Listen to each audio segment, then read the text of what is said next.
Today is the day that the Lord has made, and we will rejoice and be glad in it. This day, the day of Pentecost, is the 50th celebration of the day, 50 days after Jesus' resurrection, where the disciples, the Israelites, Jews from all over the country have gathered together to celebrate this feast, which became the inauguration of the church, which is super exciting because today I come to bring you good news of great joy that yesterday at the Presbytery meeting, the Presbytery of the Alleghenies and the Evangelical Presbyterian Church unanimously and enthusiastically voted to receive Bridge City Church from church plant status to mission church status.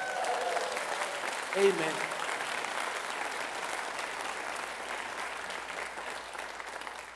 Being with all of our colleagues in the Presbytery and sharing the good news of the church plant, you could just see the joy and the excitement of the opportunity to welcome in another church. You know, in a time where churches are closing and churches are in transition, the good news that a church that was started just 3 years ago is now ready to begin the process of joining the Presbytery as a sister church. You know, what we like to say is like Bridge City is a daughter church of Bay Pres. And now through this process, hopefully by the end of the year, we will become a sister of Bay Pres. You know how when your kids get grown and they start giving you advice? Dad, don't wear them shoes. Mom, get these pillows off the couch so we can sit down. You know, that kind of stuff. And so now we get the opportunity to come alongside BPC as a sister church. And so I want to take a second to just tell you about what that means. First thing I want you to know is when you came in, you should have received this handout that says, what's next for Bridge City and Bridge CLE. What we've done as a church is our session has commissioned a task force of leaders involved primarily in the governance and fiduciary responsibilities of Bridge City to make sure that Bridge City is prepared for the Presbytery to receive us as a congregation. And what that means is, in order for a church to go from mission church status to being a full local church, you need three things. You need a pastor, check. You need an elder board that is ready to assume the responsibility of governance in that church. And three, you need financial stability. And friends, we are so excited to announce that Bridge City has all three of those boxes checked.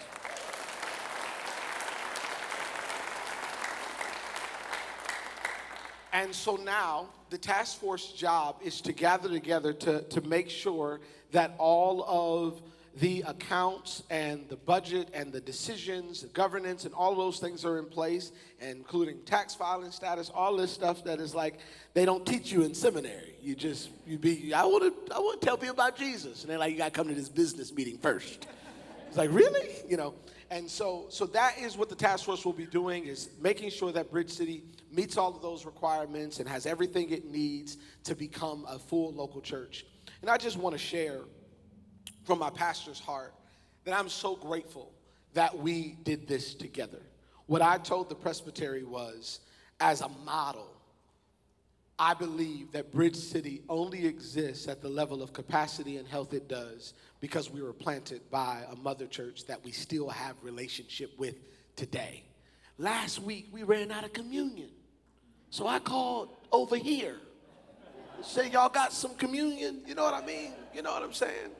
And it's like, it's Pentecost Sunday, and we got an evening service. And I'm like, these decorations are nice. What y'all gonna do with them after the day? You know what I mean? So that's the joy of being able to do this together. I've never felt alone as a church planter.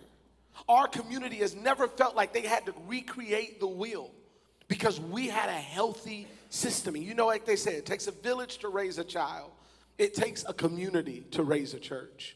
And this model of serving together and doing it together has been a great joy. And to be received by our brothers and sisters in the Presbytery with so much excitement is really, really a joy. I want to share this story about God's faithfulness at Bridge City. Bridge City has gone through the past 3 years seeing God's faithfulness over and over and over again. One of the ways in which we've seen God move is through our dear brother Jeffrey. You all know Jeffrey Zurillo. He is a staff member at Bridge CLE, works as a maintenance tech. But right before Bridge City opened, we had no idea that in Barberton, Ohio, there was a young man who had lived a life of addiction since childhood, would be giving his life to Christ, getting baptized, and starting a clean, sober lifestyle. And on the week of Bridge City's launch, he comes in with this group of people for an event and makes Bridge City his home church. In those 3 years, we have seen not only Jeffrey go through 3 years of sobriety, but y'all, Jeffrey has a full-time job. Jeffrey has connection and visitation rights with his baby girl. Jeffrey just bought a house. And not only that, church, but Jeffrey has also answered a call to ministry and is beginning the process to train to become a pastor. And yesterday, while we were at the Presbyterian meeting, I was so proud of our church family because Jeffrey's brother went home to be with the Lord last week. And Jeffrey had the responsibility of preaching his first sermon, his first eulogy, and doing his first funeral all at the same time. And I looked at him and I said, welcome to ministry, my brother. It doesn't normally wait for a convenient time in your life. And while I was at the Presbyterian meeting, Jack texted me and said, our boy did so good leading this service, giving his testimony, and ministering to his family.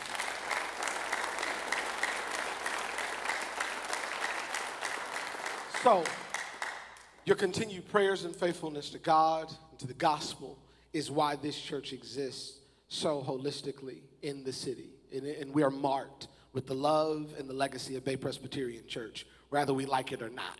And if you've got this handout, this will be the way you find out about more of the information, what's to come, and find out about how this comes into play with Bridge CLE and all of those things. But to God be the glory for the great things that he has done for our church. And yeah, who would have thought 3 years ago when this small African-American boy walked in this church, we would have a robust, diverse gospel witness in the city of Cleveland.